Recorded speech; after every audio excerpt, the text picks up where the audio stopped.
በዳሰነች ወረዳ የተጣለው የእንቅስቃሴ ገደብ።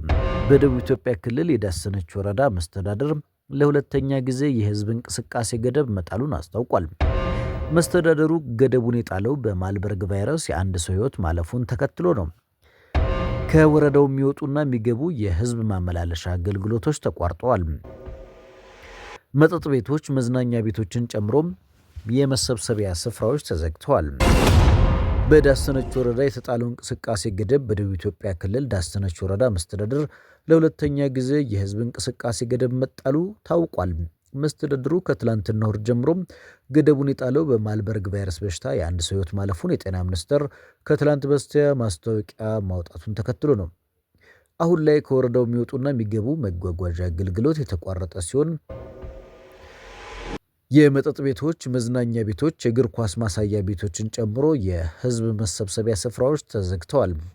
በሽታው ዳግም ያሳደረው ስጋት የእንቅስቃሴ እገዳው መጣል ያስፈለገው በወረዳው የበሽታና የሞት ሪፖርት መመዝገቡን ተከትሎ መሆኑን ምክትል አስተዳዳሪ የጸጥታ ጽሕፈት ቤት ኃላፊም አቶ ኡመር ኑኩኤል ለዶይቼ ቬለ ተናግረዋል። ከሟቾች ጋር ንክኪ ሊኖራቸው ይችላል ተብሎ የሚጠረጠሩ ሰዎችን ለመለየት ክትትል እየተደረገ እንደሚገኝ የተናገሩት አቶ ኡመር በወረዳው በሽታው የቀነሰ መስሎ ዳግም በመታየቱ ጊዜ እንቅስቃሴ እገዳ መጣል አስፈላጊ ሆኗል። በእኛ በኩል በቀጣይ ቀናት ሁኔታውን እያየን እንሄዳለን የሚል አቅጣጫ ነው ያስቀመጥነው ብለዋል። የወረዳው ነዋሪዎች ምናሉ?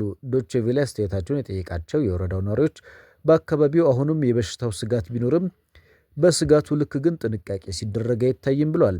ህዝቡ አሁንም በተለያየ ስፍራዎች ላይ ንክኪ ባለው ሁኔታ እንቅስቃሴ ሲያደርግ የሚስተዋል እንደሆነ እየተናገሩ ያሉት አስተያየት ሰጪዎች 3 እና 4 ሆኖ በባለ 2 እግር ሞተር እየተገለገሉ የሚገኙ አሉ።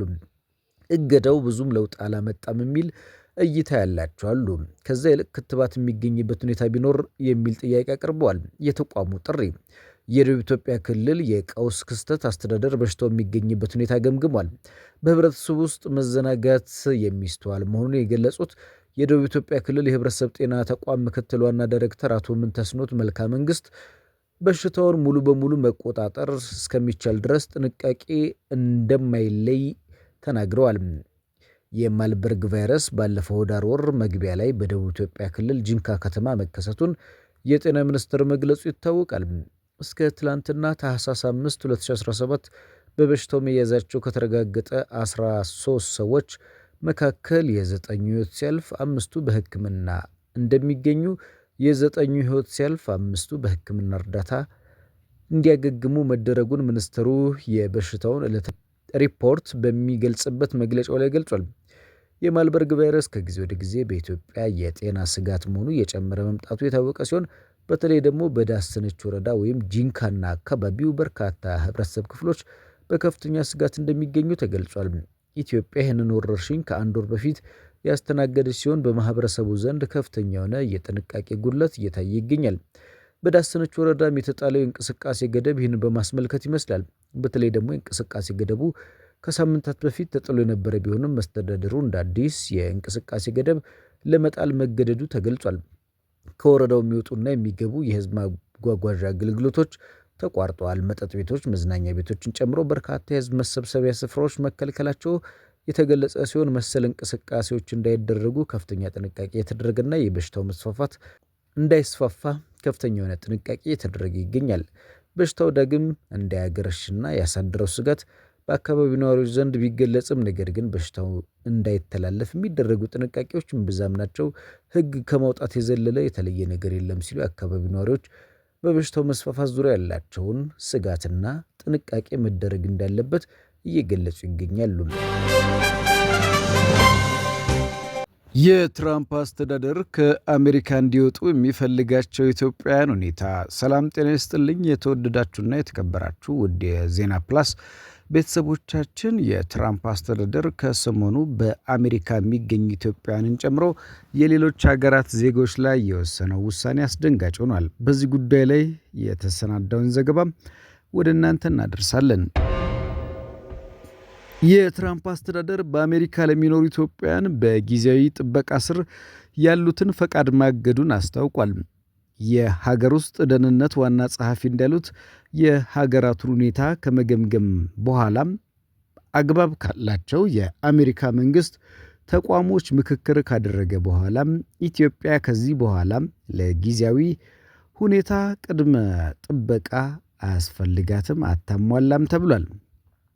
የትራምፕ አስተዳደር ከአሜሪካ እንዲወጡ የሚፈልጋቸው ኢትዮጵያን ሁኔታ የትራምፕ አስተዳደር በዩናይትድ ስቴትስ ለሚኖሩ ኢትዮጵያን በጊዜያዊነት የሕግ ጥበቃ በአገሪቱ እንዲኖሩ የፈቀደበትን አሰራር ማገዱን አስታውቋል። የትራምፕ አስተዳደር ይህንን ያስታውቀው ባለፈው ሳምንት አርብ ዕለት ነበረ። የሀገር ውስጥ ደህንነት ዋና ጸሐፊ ክርስቲ ኖኤም እንደተናገሩት የሀገራቱን ሁኔታ ከመገምገም በኋላ አግባብነት ካላቸው የአሜሪካ መንግስት ተቋሞች ምክክር ካደረግን በኋላ የደህንነት ዘርፍ ቢሮ ኢትዮጵያ ከዚህ በኋላ ለጊዜያዊ ጥበቃም ቅድመ ሁኔታዎች አታሟላም ማለታቸውን የመንግስት ውሳኔ በሚሰጡበት የፌዴራል መንግስት መድረክ ላይ በተለጠፈው ማስታወቂያ መነበቡን የተለያዩ ዓለም አቀፍ ሚዲያዎች ዘግበዋል።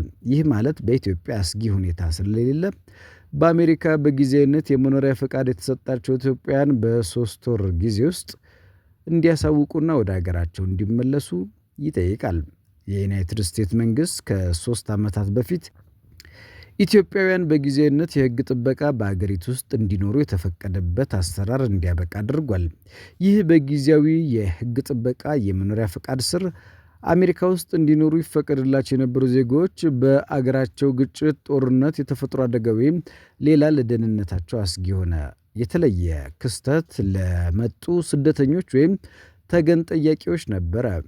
በዚህ ጊዜያዊ ከለላም የመኖሪያ ፈቃድ የሚሰጣቸው ሰዎች በአሜሪካ ውስጥ እንዲሰሩ ከአገር እንዳይባረሩ ከለላ የሚሰጥ ነበር። ለ2 ዓመታት ግድም በትግራይ የተካሄደውን የእርስ በርስ ጦርነት ተከትሎ ብሎም በተለያዩ የኢትዮጵያ አካባቢዎች የሚታዩ ግጭቶችና የሰብአዊ መብት ጥሰቶች ተከትሎ ቀደም ሲል የነበረው የአሜሪካ ፕሬዚዳንት ጆ ባይደን አስተዳደር ለኢትዮጵያን የሰጠው ሕጋዊ ጊዜያዊ ከለላ የአሁኑ የፕሬዚዳንት ዶናልድ ትራምፕ አስተዳደር ሕጋዊ ጊዜያዊ ከለላውን አንስቷል አሊያም እንዲያበቃ አድርጓል። በዩናይትድ ስቴትስ ጊዜያዊ ሕጋዊ ከለላም የነበራቸውና የትራምፕ አስተዳደር በአሜሪካ እንዲወጡ የሚፈልጋቸው ኢትዮጵያውያን ቁጥር ምን ያህል ነው?